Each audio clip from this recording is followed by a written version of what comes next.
So coming back to the question, that if zabiha meat is not available, so what should you do? You should try to find for zabiha meat, and you should ask the chef or the person in the restaurant, if you are having food in a restaurant, that is the meat slaughtered in an Islamic way. If it is not, then you should avoid this meat.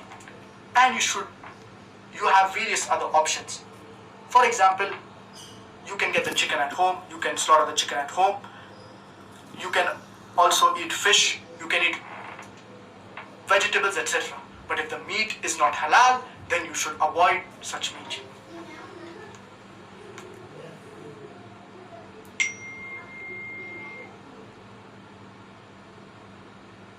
We will take the last question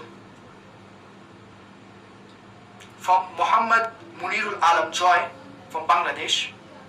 He says, can you explain the hadith regarding 73 sects in the Muslim Ummah, out of which only one sect will go to Jannah? Allah subhanahu wa ta'ala says in the glorious Quran, in Surah An'am, chapter number 6, verse number 159, إِنَّ الَّذِينَ فَرَّقُوا دِينَهُمْ وَكَانُوا شِيَعًا لَسْتَ مِنْهُمْ فِي شَيْءٍ. Those people who have divided the religion and have made it into sects, O Prophet, you have nothing to do with them. Allah subhanahu wa ta'ala clearly says in Surah An'am, chapter number 6, verse number 159, that making sects is prohibited in Islam. And Allah subhanahu wa ta'ala says in the glorious Quran, in Surah Al Imran, chapter number 3, verse number 103, وَاعْتَصِمُوا بِحَبْلِ اللَّهِ جَمِيعًا وَلَا تَفَرَّقُوا. Hold fast to the rope of Allah strongly and be not divided. The rope of Allah, it is the glorious Quran. Now there is a hadith in Sunan Tirmidhi wherein our beloved Prophet Muhammad, peace be upon him, said that the Ummah will be divided into 73 sects. All of them, they will be in hellfire except for one. And the one that will not be in hellfire will be the one that follows the path of our beloved Prophet Muhammad, peace be upon him. The Prophet, peace be upon him, he said that the Ummah, it will be divided into 73 sects. That does not mean that our beloved Prophet Muhammad, peace be upon him, he said that make sects in Islam. He never said that. We Muslims, we need to follow the Quran and the Sunnah.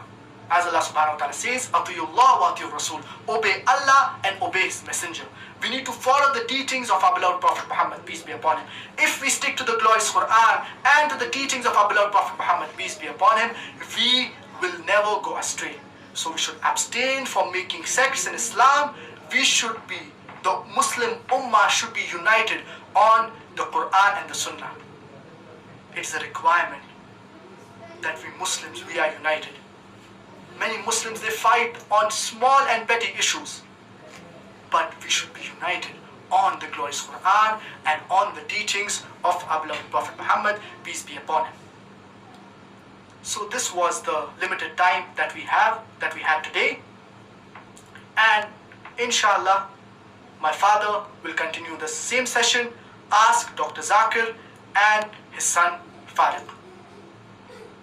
I would like to conclude with the verse of the glorious Quran from Surah Fussilat, chapter number 41, verse number 33. وَمَنْ أَحْسَنُ قَوْلًا مِمَّنْ دَعَا إِلَى اللَّهِ وَعَمِلَ صَالِحًا وَقَالَ إِنَّنِي مِنَ الْمُسْلِمِينَ. Who is better in speech than the one who calls others towards Allah subhanahu wa ta'ala, works righteousness and says that I am a Muslim.